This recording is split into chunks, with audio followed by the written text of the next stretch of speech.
It was the year 1917. Europe was deep in the throes of World War I, a war so brutal that it left entire nations shattered. Fear and uncertainty gripped the world. In the small rural village of Fatima, Portugal, life was simple but hard.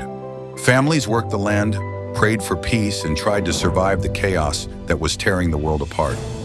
Among the quiet hills and rocky paths of Fatima, there were three children: Lucia dos Santos, aged 10, and her younger cousins, Francisco and Jacinta Marto, aged 9 and 7. They were shepherd children, spending their days tending sheep and playing in the fields.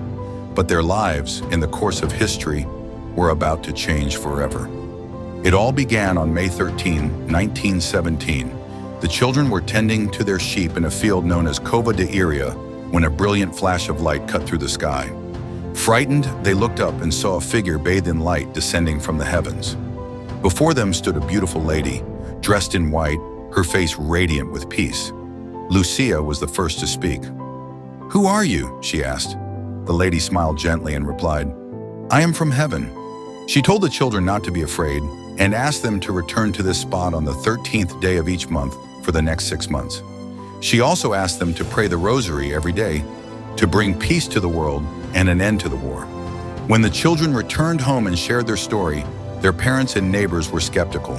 Some dismissed it as childish imagination. Others thought it was a trick of the mind.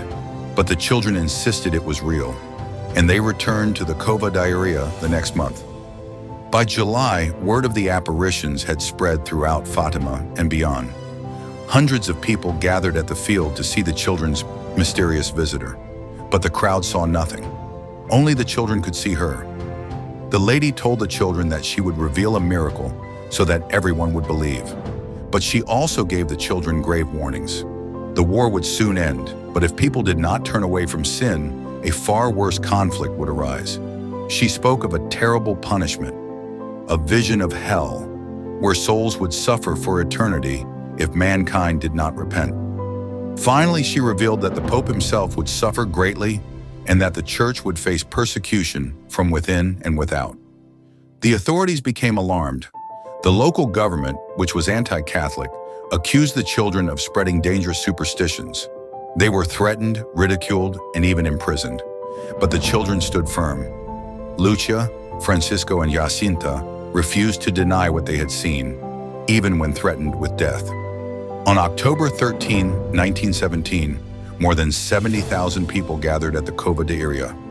Journalists, skeptics, and faithful believers alike stood together in the pouring rain. Mud covered the ground, and the sky was dark and threatening. At noon, Lucia cried out, "She's coming!" The lady appeared before the children and said, "I am the Lady of the Rosary. Pray the rosary every day." Then she lifted her hands toward the sky.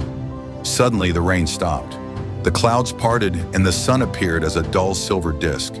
It began to spin and radiate brilliant colors, blue, red, yellow, casting shimmering patterns across the landscape. The sun began to tremble and dance in the sky. Then it hurtled toward the earth. People screamed and fell to their knees, believing the end of the world had come. Some wept in terror, others prayed aloud. But just as suddenly, the sun reversed its course and returned to its place in the sky. The rain-soaked ground was now dry. People's wet clothes were suddenly warm and clean. Witnesses stood in stunned silence. Journalists who had come to debunk the story were left speechless. Skeptics became believers. Even government officials admitted they could not explain what had happened. Francisco and Jacinta both fell ill shortly after the apparitions and died within a few years, as the lady had foretold. But Lucia lived for decades, eventually becoming a nun. She would later reveal that the lady had entrusted her with 3 secrets, visions of future events that would shape the destiny of the church and the world. The Catholic Church investigated the events for years. In 1930, the church officially declared the apparitions worthy of belief. Fatima became a pilgrimage site, drawing millions of visitors from around the world each year. Popes would visit Fatima, and in 2000, Francisco and Jacinta were declared saints. In 1981, when Pope John Paul II was shot in St. Peter's Square, he credited Our Lady of Fatima with saving his life.